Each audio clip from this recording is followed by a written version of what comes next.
চতুর্থ শ্রেণী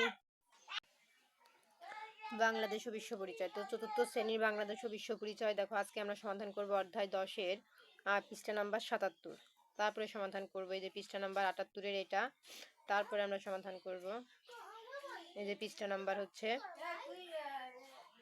80। ঠিক আছে, তো পৃষ্ঠা নাম্বার 80 সমাধান করব। তারপরে সমাধান করব এই যে পৃষ্ঠা নাম্বার 81। তো আজকে আমরা 81 পর্যন্ত সমাধান করব। তো পরবর্তী ভিডিওতে 82 থেকে শুরু করব। তো চলো আমরা 81 পৃষ্ঠা পর্যন্ত ভিডিওটি শুরু করি এবং বলে রাখি চ্যানেলটি সাবস্ক্রাইব করে দিতে, কারণ সাবস্ক্রাইব করলে আমি ভিডিও আপলোড করলে অটোমেটিক তোমাদের ফোনে কিন্তু ভিডিওগুলো পৌঁছে যাবে। তো দেখো এখানে আমাদের অধ্যায় 10-এ কি লেখা আছে, আমাদের দেশ বাংলাদেশের ভূমিরূপ।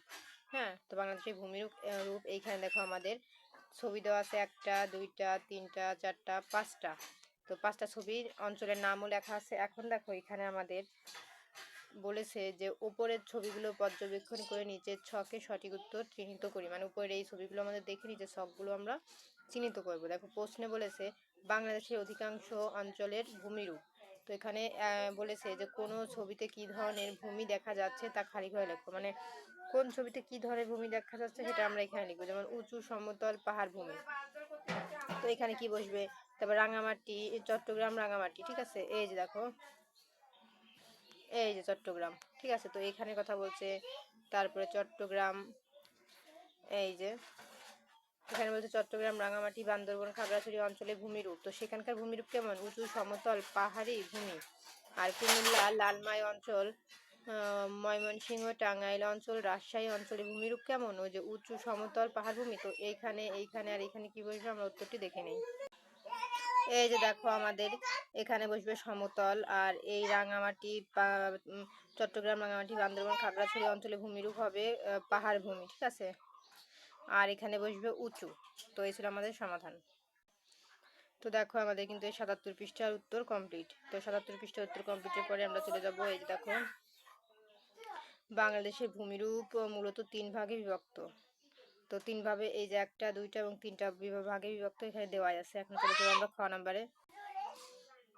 তো দেখো এখানে আমাদের খ নাম্বারে বলেছে পূর্বের কাগজের ধারণার আলোকে মানচিত্রে চিহ্নিত অঞ্চল অনুযায়ী খালি ঘরে ভূমির নাম লেখো।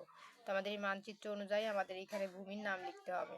এই যে এখানে 24 ডিগ্রি 250 ডিগ্রি এসব দেখে আমাদের এখানকার ভূমির নাম লিখতে হবে, ভূমি ধরনের। তো এই যে এখানে আর একটা আছে, চলো আমরা প্রত্যেকটার নাম দেখে নিই। তো এই যে দেখো আমাদের উত্তর, তো এই যে 24 ডিগ্রি এবং 250 ডিগ্রি আর এবং এই মানচিত্র দেখে এখানে নাম হবে নেপাল ভূমি। আর এই 22 ডিগ্রি, ঠিক আছে, যে স্কেল 05 এগুলো এই তারপরে এই মানচিত্রগুলো দেখে এখানে নাম হবে সমতল ভূমি। আর এটা মানচিত্র দেখে আমাদের নাম হবে পাহাড়ি ভূমি। তো দেখো আমাদের কিন্তু 78 পৃষ্ঠার উত্তর কমপ্লিট। তো 78 পৃষ্ঠার পরে আমরা চলে যাব পরবর্তী পৃষ্ঠা। এই যে দেখো পরবর্তী পৃষ্ঠা আমাদের এখানে গ নাম্বার আরও একটা প্রশ্ন আছে। বলেছে উপরের অনুচ্ছেদ পড়ে বিভিন্ন ধরনের ভূমিরূপের বৈশিষ্ট্য চিহ্নিত করে নিচের মানচিত্রে নিচে চিত্রে লিখি। তো এখানে উপরের বিভিন্ন ধরনের ভূমিরূপ আছে আমাদের। এই যে এই ভূমির রূপগুলো আমরা এই যে এইগুলো সব দেখবো। রিডিংটা পড়ার পর এইখানকার ভূমির রূপ কেমন সেটা আমরা এই যে গ নাম্বারে এই যে এখানে লিখবো। দেখো এখানে 3টা কারণ দেব, এবং পাহাড়ি ভূমি, সমতল ভূমি, বাংলাদেশের ভূমি, নেপাল সোনার সোপান ভূমি। তো এইগুলো আমরা এখানে যে সমতল ভূমি 3টা লিখবো আর এখানে সোপান ভূমি 3টা লিখবো। ঠিক আছে, তো চল উত্তর দেখে নিই।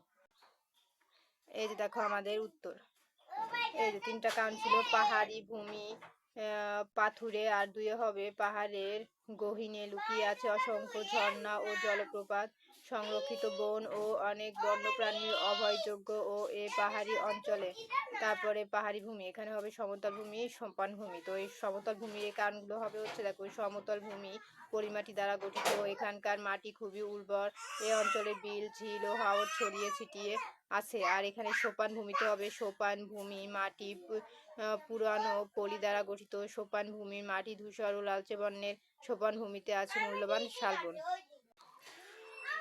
তো দেখো আমাদের এইটা কমপ্লিট। এখন চলে যাবো আমরা ঘ নাম্বারে। দেখো ঘ নাম্বারে আমাদের এখানে লেখা আছে যে আমি যে এলাকায় বাস করি সে এলাকার ভূমিরূপ শনাক্ত করি। মানে তুমি যে এলাকায় বাস করো সে এলাকার ভূমিরূপ এখানে লিখবা এবং সেখানকার বৈশিষ্ট্যগুলো এখানে লিখবা। তো চলো আমরা এর বৈশিষ্ট্য দেখে নিই। এখানে ভূমিরূপ লিখবা আর এর বৈশিষ্ট্যগুলো এখানে লিখবা। চলো উত্তর দেখি। এই যে দেখো আমাদের বৈশিষ্ট্য, এই যে ভূমিরূপ হবে সোপান ভূমি, আর বৈশিষ্ট্য হবে সমতল থেকে উঁচু ও পাহাড় থেকে নিচু, মাটি পুরানো পলি দ্বারা গঠিত, মাটি ধূসর ও লালচে বর্ণের, বন কড়ই বহেরা সহ চরিত্র বিচিত্র উদ্ভিদ ও নানা প্রাণীর আবাস। তো দেখো আমাদের 80 পৃষ্ঠার উত্তর কমপ্লিট। এখন চলে যাব আমরা 81 পৃষ্ঠা। দেখো 81 পৃষ্ঠায় আমাদের এখানে লেখা আছে যে মানচিত্র পর্যবেক্ষণ করি, মানে আমরা এই মানচিত্রটি দেখব, দেখার পরে পাশে দেওয়া খালি ঘরে বাংলাদেশের প্রধান নদ নদীর নাম লিখবো। যেমন এই অঞ্চলের, এই যেখানে নাম দেওয়া আছে এগুলো আবার একটু ঝাপসা দেখা যাচ্ছে, তোমরা বইয়ের থেকে ভালো করে দেখে নিও। এই অঞ্চলগুলির নদ নদীর নাম এবং এই অঞ্চলের নদ নদীর নাম, এই অঞ্চলের নদ নদীর নাম, মানে এখানকার অঞ্চলের নাম লেখা আছে, আমরা তার নদ নদীর নামগুলো এর মধ্যে লিখবো। তো চলো উত্তরটি দেখে নিই। তো এই যে দেখো আমাদের উত্তর, এখানে হবে যমুনা নদ নদী, এখানে হবে পুরাতন ব্রহ্মপুত্র নদ নদী, এখানে হবে সুরমা, আর এখানে হবে কুশিয়ারা, এখানে হবে পদ্মা, এখানে হবে মেঘনা নদীর নাম। ঠিক আছে, তো এই ছিল আমাদের সমাধান। তো দেখো এর মধ্যে কি কি নদ নদীর নাম বসবে, আমি কিন্তু প্রত্যেকটা উত্তর তোমাদের দেখিয়ে দিয়েছি। তো আজকের মতন এই পর্যন্তই। পরবর্তীতে পৃষ্ঠা 82 সমাধান দেখার জন্য অবশ্যই সাবস্ক্রাইব মাই চ্যানেল।